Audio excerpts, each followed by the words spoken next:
देखिए, गुंडागर्दी के खिलाफ हमारी सरकार बनी है, भ्रष्टाचार के खिलाफ सरकार बनी है। गुंडा और गुंडागर्दी, मुस्लिम तुष्टीकरण, धन तंत्र, लाठी तंत्र के खिलाफ ये सरकार बनी है।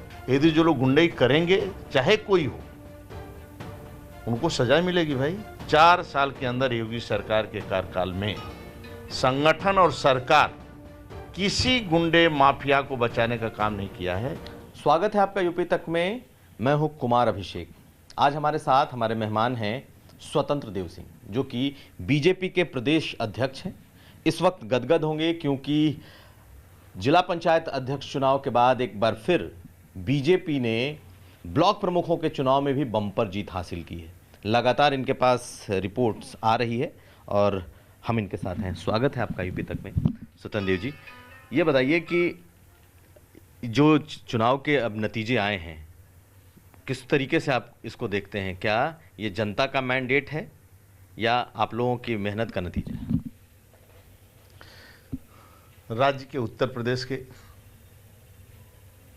जन सामान्य जनता जनार्दन के कारण जो भारतीय जनता पार्टी को जीत मिली है, मैं राज्य के जनता जनार्दन का शीश झुकाकर प्रणाम करता हूं। राज्य के परिश्रमी कार्यकर्ता और परिश्रम की पराकाष्ठा करने वाले कार्यकर्ताओं का जो नेतृत्व राज्य के अंदर ग्रामीण स्तर से लेकर ब्लॉक से लेकर जिले में जो मिला है, और कार्यकर्ताओं ने जिस प्रकार परिश्रम किया गांव गली खलिहान तक, उसका परिणाम रहा आज राज्य के अंदर विजय मिला है। लेकिन आदरणीय योगी जी की नीतियों का, आदरणीय मोदी जी के जो नीतियां हैं, उनकी कार्य योजना है, और राज्य के अंदर आदरणीय योगी जी की जो नीतियां, उनकी कार्य की योजना है, जनता ने उसको स्वीकार किया, जिसका परिणाम रहा आज हमें जीत सुनिश्चित हुई है। भारतीय जनता पार्टी की बम्पर जीत हुई है। तो आप श्रेय किसको देते हैं? हृदय से मैं बधाई देता हूं। मैं नेता को भी देता हूं श्रेय, और कार्यकर्ता को और जनता जनार्दन को भी, और जिसके कारण आज ये जीत मिली है पार्टी। लेकिन आपकी इस जीत पर सबसे बड़ा सवाल समाजवादी पार्टी के मुखिया अखिलेश यादव ने खड़ा किए हैं, और उन्होंने यूपी तक से बातचीत में कहा कि ये गुंडई की गई है, ये पूरी तरीके से डीएम और एसपी को बैठ करके रणनीति बनाई गई है, और ये जीत बीजेपी की नहीं है, ये जीत सरकार और प्रशासन की है। देखिए, गुंडागर्दी के खिलाफ हमारी सरकार बनी है, भ्रष्टाचार के खिलाफ सरकार बनी है।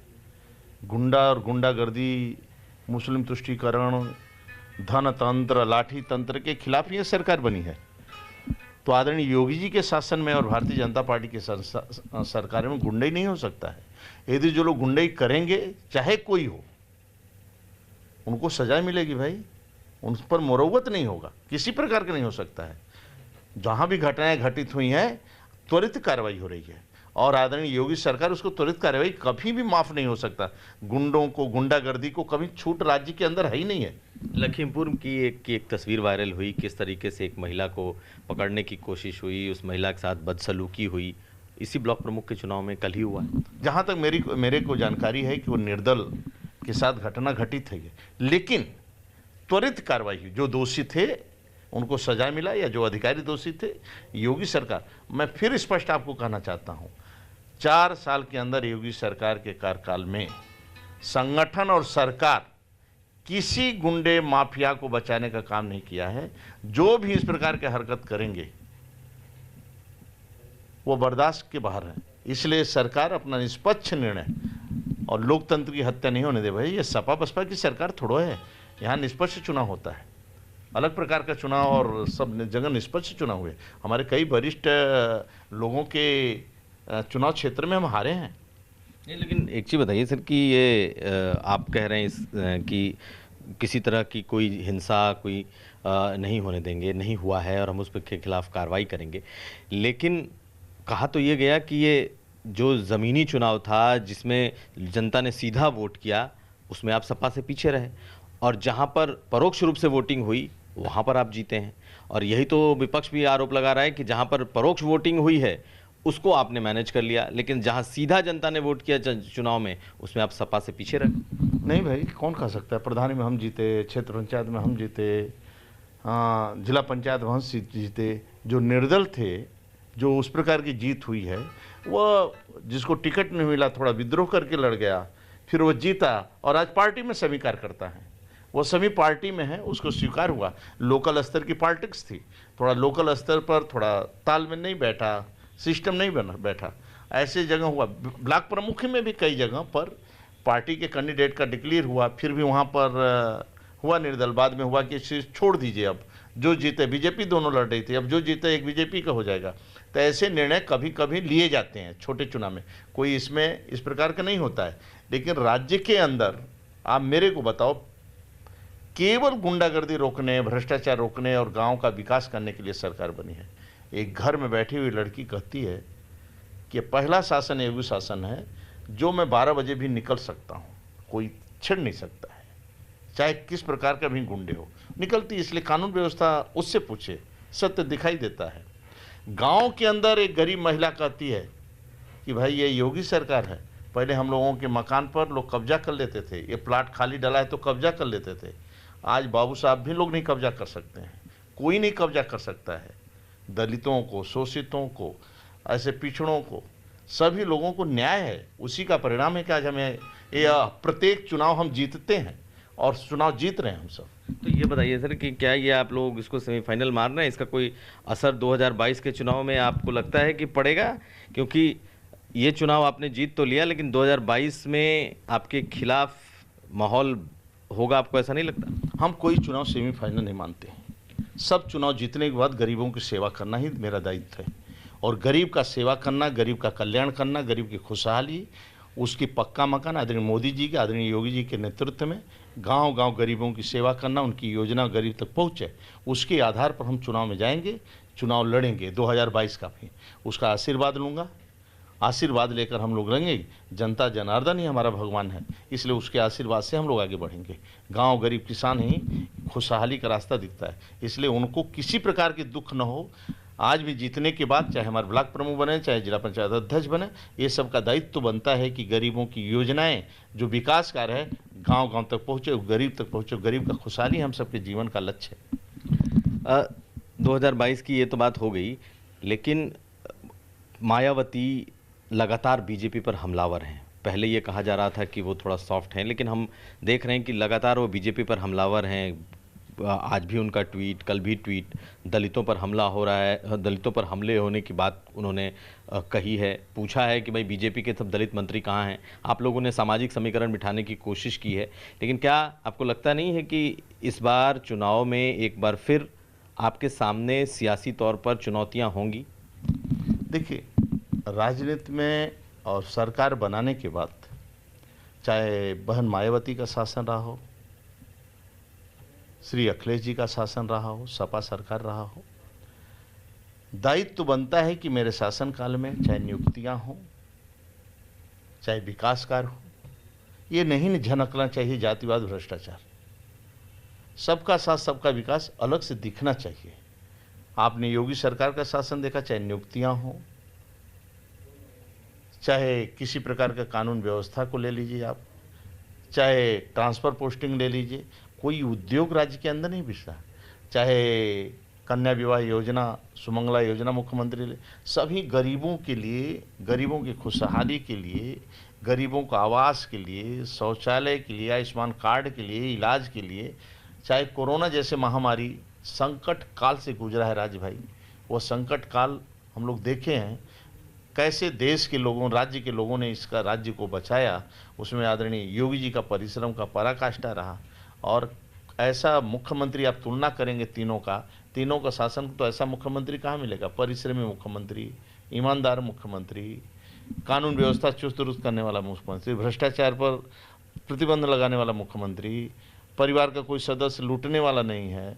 इसलिए गांव का, गरीब का विकास, समाज के सभी वर्गों का भी विकास और सभी की चिंता। देखिए, सत्ता पर बैठने के बाद मदमस्त मत होइए, चाहे ब्लॉक प्रमुख हम बने, चाहे जिला पंचायत अध्यक्ष बने, चाहे नगर निगम बने, चाहे विधायक बने, चाहे सांसद बने, एक ही दायित्व होना चाहिए कि पंडित दीनदयाल उपाध्याय जी ने जो सपना देखा था, पंक्ति के अंतिम व्यक्ति को मान मिले, सम्मान मिले, भरपेट भोजन मिले, रहने को छत मिले और सामाजिक स्तर पर उसको हर जगह स्थान मिले, उसी के लिए हम सब काम करते हैं। लेकिन ये बताइए, आपने कहा कि योगी राज सबसे अच्छा रहा, योगी शासन सबसे अच्छा रहा। आपको लगता है कि योगी आदित्यनाथ 2022 में फिर चेहरा होंगे, नेतृत्व वही करेंगे, उन्हीं के नेतृत्व में अगली सरकार बनेगी?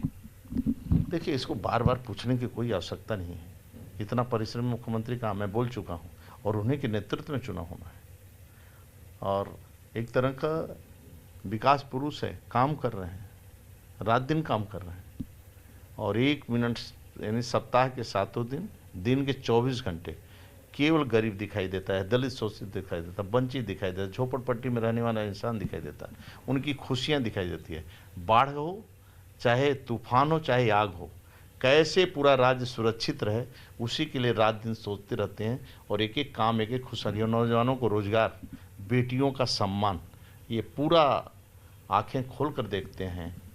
ये बताइए, एक चीज़ और बताइए, अब आखिरी सवाल कि क्या जिस तरीके से छोटे छोटे दल एक हो रहे हैं, भागीदारी मोर्चा बना है, वो किसी न किसी बड़े दल के साथ जाने की कोशिश कर रहे हैं, या सपा या बसपा या किसी बड़े दल के साथ, आपको कितना बड़ा चैलेंज लग रहा है? देखिए, जो राजग है, जिसके साथ हमारे दल हैं, मिलेंगे, उनके साथ मिलकर चुनाव लड़ेंगे। और कोई मतलब है नहीं कि हमारा कोई प्रतिबंध है। केंद्रीय नेतृत्व जैसा निर्णय लेगा, उस पर पार्टी राज्य के काम करेगी।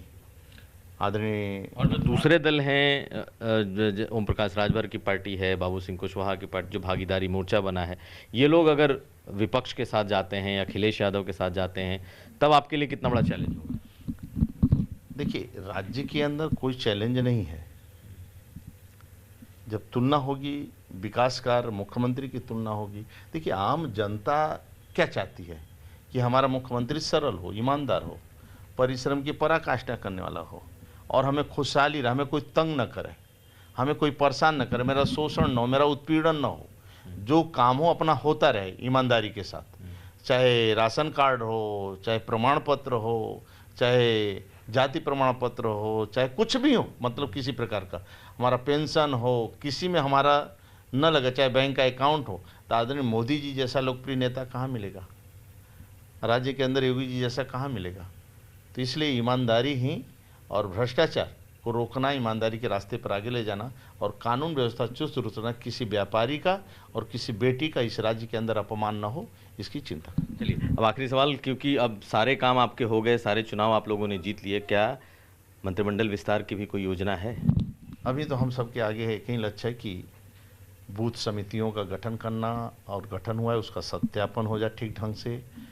आगे सभी अभियान हमारे, आगे सम्मेलन, नीचे कार्यकर्ता सक्रिय हो जाए, और वो राष्ट्र को मजबूत करने के लिए, और राष्ट्र को शक्तिशाली बनाने के लिए, और राष्ट्र परम वैभवशाली आदरणीय नरेंद्र मोदी के नेतृत्व बने, और पूरी दुनिया भारत माता के चरणों में नतमस्तक हो, और आदरणीय मोदी जी का नेतृत्व स्वीकार करे, और पूरी दुनिया में भारत माँ का जय जयकार हो। जो सपना डॉक्टर श्यामा प्रसाद मुखर्जी, पंडित दीनदयाल उपाध्याय, देश के गौरव अटल बिहारी ने देखा, वह सपना आज आदरणीय नरेंद्र मोदी के नेतृत्व में वह साकार होते दिख रहा है। गांव का गरीब भी खुशहाल हो, और देश में भारत माता का, दुनिया के अंदर भारत माता का जय जयकार हो।